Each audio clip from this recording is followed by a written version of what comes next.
তারিখটা ঠিক মনে আছে, ৩১শে জুলাই। আমি প্রচণ্ড ক্লান্তি নিয়ে ফিরছিলাম। আমার দু হাতে মিনিমাম ৫০ কেজির দুটি কাপড়ের বস্তা ধরা। হঠাৎ খুব মায়াবী কণ্ঠে কেউ একজন বলে উঠল, ভালো থাকা কিনবেন?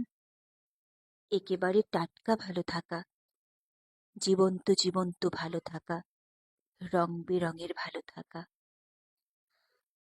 নীল রং আমার খুব একটা পছন্দ না, তবুও টকটকে নীল রঙের ভালো থাকা কিনে ফেললাম। লোভ সামলাতে না পেরেই, কোনো কিছু না ভেবেই। দাম একটু বেশিই পড়েছে। একজন শুভ্র বৃদ্ধ বুড়ো মানুষ হেসে বলল, বেঁধে রেখো মা, সুযোগ পেলেই উড়াল দিয়ে পালিয়ে যেতে পারে। একটু ভালো থাকার মালিক হব, এই উত্তেজনায় ভালো থাকার নামটাই জানা হলো না আর। কোথায় রাখি আমার এই ভালো থাকা?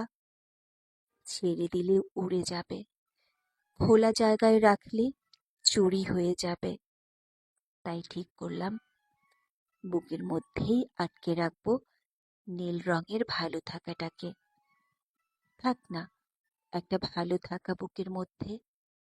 আমার হৃৎপিণ্ডের আওয়াজ শুনে শুনে বেড়ে উঠবে, তারপর আস্তে আস্তে পোষ মানবে।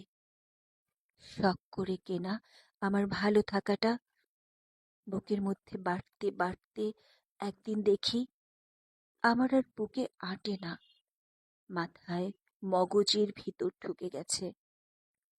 ভালো থাকা এখন আমার সুখ খায়, ভালো থাকা এখন আমার মন খায়, ভালো থাকা এখন আমার ভালোবাসা খায়।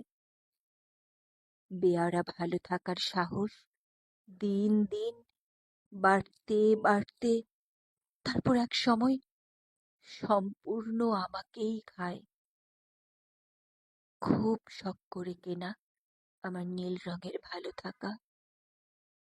সেই শুভ্র বৃদ্ধ লোকটার সাথে আবার একদিন দেখা হলো, ট্রাফিক সিগন্যালের রাস্তা পারাপারের সময়। অবচেতন আমাকে হাত ধরে রাস্তাটা পার করে দিলেন। বৃদ্ধ বাবার বয়সী শুভ্র পোশাক পরা লোকটি। ভালো থাকার নামটা জানতে চাইলাম তার কাছে।